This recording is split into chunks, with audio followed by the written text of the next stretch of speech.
আমাকে ভুলে যাওয়া যার পক্ষে খুব সহজ, আমি চাই সে আমাকে এই মুহূর্তেই ভুলে যাক। আমার সাথে কথা না বললে যার কিচ্ছুটি যায় আসে না, আমি চাই তার সাথে আমার আর কখনো কথা না হোক। আমার অভাব যাকে বিচলিত করে না, যারা আমাকে ছাড়া দিব্যি চলে যায়, আমি চাই তার জীবনে আমার অনুপস্থিতি শাশ্বত হোক।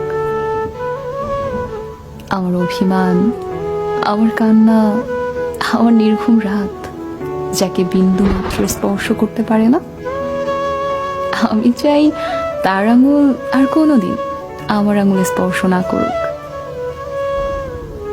তাতে আমি কষ্ট পেলে পাই, ভেঙে গেলে যাই, একলা হলে হই। নিজের উপস্থিতির অবহেলা সহ্য করার থেকে তার অনুপস্থিতির নীরবতা